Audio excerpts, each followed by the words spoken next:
Good morning students. आज हम economics का चैप्टर नंबर 2 भारतीय अर्थव्यवस्था के क्षेत्र का पार्ट नंबर 3 रीड करेंगे। हमने पार्ट नंबर 2 में रीड किया जीडीपी के बारे में कि जो जीडीपी है ग्रॉस डोमेस्टिक प्रोडक्ट है, इसको हम सकल घरेलू उत्पाद के नाम से जानते हैं। सकल घरेलू उत्पाद जो है एक वर्ष के अंदर उत्पादित जो अंतिम वस्तु है और सेवा है उसका जो मूल्य है उस वर्ष के क्षेत्र के कुल उत्पादन की जानकारी को प्रदान करता है। इसको हम सकल घरेलू उत्पाद कहते हैं।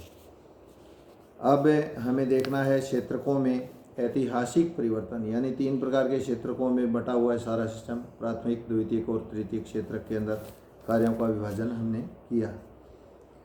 इसमें ऐतिहासिक परिवर्तन क्या है? सामान्यतः अधिकांश विकसित देशों के इतिहास में ये देखा गया है कि विकास की प्रारंभिक अवस्थाओं में प्राथमिक क्षेत्र की आर्थिक अधिक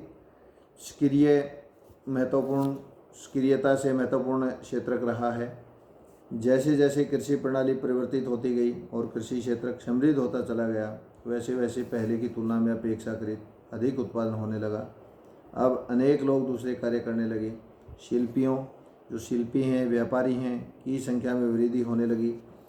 क्रय विक्रय, जो खरीद या बेच जो है, इसकी गतिविधियां कई गुना बढ़ गई थी। इसके अतिरिक्त अनेक लोग परिवहन, प्रशासक और सैनिक कार्य इत्यादि से भी जुड़ गए थे। कोई सैनिक कार्यों से जुड़ा है, कोई प्रशासक से जुड़ गया है प्रशासनिक कार्यों से, या कुछ लोग परिवहन के कार्यों से जुड़ गए हैं। फिर भी इसी अवस्था में अधिकांश उत्पादित वस्तुएं प्राकृतिक उत्पाद थी जो प्राथमिक क्षेत्र में आती थी, और अधिकांश लोग इसी क्षेत्र में रोजगार प्राप्त करते थे। प्राथमिक क्षेत्र के अंदर लोगों को रोजगार ज़्यादा मिलता था, इसीलिए इस क्षेत्र को सेवा क्षेत्र के नाम से जाना जाता है। लंबे समय से 100 वर्षों से अधिक के बाद विशेषकर विनिर्माण की नवीन प्रणाली के प्रचलन से कारखाने अस्तित्व में आए। कारखानों का चलन हुआ और उनका प्रसार होने लगा। जो लोग पहले खेतों में काम करते थे उनमें से बहुत अधिक लोग अब कारखानों में काम करने लगे। कारखानों में सस्ती दरों पर उत्पादित वस्तुओं का लोग इस्तेमाल करने लगे। कुल उत्पादन एवं रोजगार की दृष्टि से द्वितीय क्षेत्र सबसे महत्वपूर्ण हो गया। इस कारण अतिरिक्त समय में भी काम होने लगा। इसका अर्थ है क्षेत्रकों का महत्व परिवर्तित हो गया, यानी सिस्टम बदलता चला गया। विगत 100 वर्षों में, पिछले जो 100 वर्ष हैं, इन 100 वर्षों के अंदर विकसित देशों में द्वितीय क्षेत्र से तृतीय क्षेत्र की ओर पुनः बदलाव हुआ है। फिर से इसके अंदर बदलाव हुए, और ये बदलाव कुल उत्पादन की दृष्टि से सेवा क्षेत्र का महत्व इसमें बढ़ गया है। अधिकांश श्रमजीवी लोग सेवा क्षेत्र में नियोजित होते हैं। विकसित देशों में सामान्य लक्षण देखा जाता है।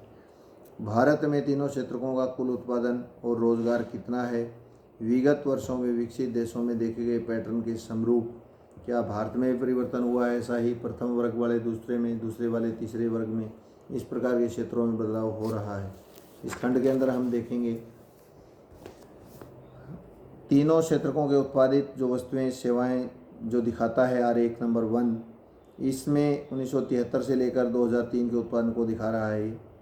देखेंगे 30 वर्षों के अंदर उत्पादन में कितनी समृद्धि हुई, कितनी वृद्धि हुई। 1973 और 2003 के बीच 30 वर्षों में यद्यपि, यानी फिर भी सभी क्षेत्रों में उत्पादन में वृद्धि हुई है, परंतु सबसे अधिक वृद्धि तृतीय क्षेत्र के उत्पादन में हुई। तीसरा जो क्षेत्र है इसके अंदर सबसे ज़्यादा वृद्धि हुई। परिणामतः वर्ष 2003 में भारत में प्राथमिक क्षेत्र को प्रतिस्थापित करते हुए तृतीय क्षेत्र सबसे बड़े उत्पादक क्षेत्र के रूप में उभर कर आया। भारत में तृतीय क्षेत्र कितना महत्वपूर्ण क्यों हो गया? इसके कई कारण हो सकते हैं। प्रथम किसी भी देश में अनेक सेवाओं जैसे कि अस्पताल, शैक्षिक संस्थाएं, डाक और तार सेवा, थाना, कचहरी, ग्रामीण प्रशासनिक कार्य, नगर निगम, रक्षा, परिवहन, बैंक, बीमा कंपनी इत्यादि की आवश्यकता होती है। इन्हें बुनियादी सेवाएं माना जाता है। किसी विकासशील देश में इन सेवाओं के प्रबंधन की जिम्मेदारी सरकार उठाती है। विकासशील देशों के अंदर इन सारे कार्यों की जिम्मेदारी सरकार की है। द्वितीय कृषि और उद्योग के विकास से परिवहन, व्यापार, भंडारण जैसी सेवाओं का विकास होता है। प्राथमिक और द्वितीय क्षेत्र का विकास जितना अधिक होगा, ऐसी सेवाओं की मांग उतनी ही ज़्यादा हो जाती है। प्राथमिक द्वितीय क्षेत्र में जितना हम विकसित होते चले जाएंगे, विकास करते चले जाएंगे, उनकी डिमांड इतनी ही ज़्यादा बढ़ती चली जाती है। तृतीय, जैसे जैसे आय बढ़ती है कुछ लोग अन्य कई सेवाएं जैसे कि रेस्तरां यानी रेस्टोरेंट में, पर्यटन, शॉपिंग, निजी अस्पताल, निजी विद्यालय, व्यावसायिक प्रशिक्षण इत्यादि की मांग शुरू कर देते हैं। आप नगरों में, विशेषकर बड़े नगरों में इस द्रुत परिवर्तन को देख सकते हैं। ये बदलाव आप देख सकते हैं। चतुर्थ यानी चौथा क्या है, विगत दशकों में, पिछले जो दशक रहे हैं, इन दशकों के अंदर सूचना और संचार प्रौद्योगिकी पर आधारित कुछ नवीन सेवाएं हैं जो महत्वपूर्ण एवं अपरिहार्य हो गई हैं। इन सेवाओं के उत्पादन में तीव्र वृद्धि हो रही है, बहुत तेज़ी से वृद्धि हो रही है। अध्याय 4 में हम इन नवीन सेवाओं और इनके प्रसार के कारणों की चर्चा भी करेंगे। अंततः आपको याद रखना चाहिए कि सेवा क्षेत्र की सभी सेवाओं में समान रूप से समृद्धि नहीं हो रही है। भारत में सेवा क्षेत्र कई तरह के लोगों को नियोजित करता है और उन सेवाओं की संख्या भी सीमित है, जिसमें अत्यंत कुशल और शिक्षित श्रमिकों को रोजगार मिलता है। दूसरी ओर बहुत अधिक संख्या में लोग छोटी दुकानों, मरम्मत कार्यों, परिवहन और सेवाओं जैसी सेवाओं में लगे हुए हैं। वे लोग बड़ी मुश्किल से जीविका निर्वाह कर पाते हैं और वे इन सेवाओं में इसलिए लगे हुए हैं क्योंकि उनके पास कोई अन्य वैकल्पिक अवसर नहीं है। इस कारण सेवा क्षेत्र के केवल कुछ भागों में ही महत्व बढ़ रहा है। आप इसके बारे में अगले खंड के अंदर और विस्तार से जानकारी लेंगे। अधिकांश लोग कहाँ नियोजित हैं, किन कामों के अंदर लगे हुए हैं ज़्यादातर लोग। आरेख 2 जो है वो जीडीपी के अंदर इन तीनों क्षेत्रों की प्रतिशत हिस्सेदारी को प्रस्तुत करता है। आरेख नंबर 2 कितने लोग किस प्रकार से, तृतीय क्षेत्र में कितने हैं, द्वितीय क्षेत्र में कितने हैं, प्रथम क्षेत्र में कितने हैं, प्राथमिक क्षेत्र के अंदर, ये इस बात को दिखाता है।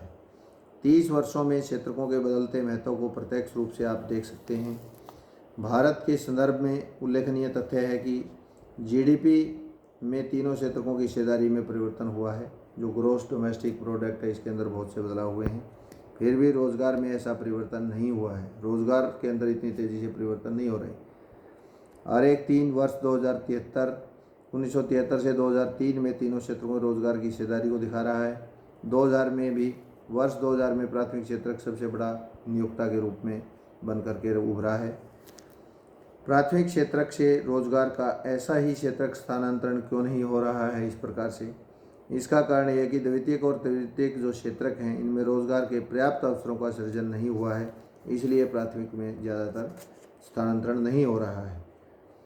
यद्यपि इस अवधि में वस्तुओं के औद्योगिक उत्पादन में 8 गुना वृद्धि हुई है, परंतु औद्योगिक रोजगार में महज 2.5 गुना ही वृद्धि हो रही है। तृतीय क्षेत्रक पर भी यह बात लागू होती है। सेवा क्षेत्रक में उत्पादन में 11 गुना वृद्धि हुई है, परंतु रोजगार 3 गुना से भी कम वृद्धि कर पाया है। रोजगार के मामले में इनको हम रोजगार 3% दे पाए हैं, लेकिन उत्पादन के मामले में सेवा क्षेत्र के अंदर 11 गुना वृद्धि हुई है। परिणामतः देश में आधे से अधिक श्रमिक प्राथमिक क्षेत्रक, मुख्यतः कृषि क्षेत्रक में काम कर रहे हैं, जिसका जीडीपी में योगदान केवल 1/4 है। इसकी तुलना में द्वितीयक और तृतीयक क्षेत्रक का जीडीपी में हिस्सा 3/4 है, परंतु ये क्षेत्रक आधे से भी कम लोगों को रोजगार प्रदान करते हैं। इसका अर्थ है कि यह कृषि क्षेत्रक में लगे हुए श्रमिक अपनी क्षमता से कम उत्पादन कर रहे हैं। क्या इसका अर्थ यह है कि कृषि की आवश्यकता से अधिक लोग लगे हुए हैं कृषि कार्यों के अंदर? अतएव इसलिए यदि आप इन कुछ लोगों को कृषि क्षेत्र से हटा देते हैं तो भी उत्पादन प्रभावित नहीं होगा, उत्पादन तो फिर भी इतना ही होगा। दूसरे शब्दों में कृषि क्षेत्र के श्रमिकों में अल्प बेरोजगारी है, यानी थोड़ी बेरोजगारी के रूप में है।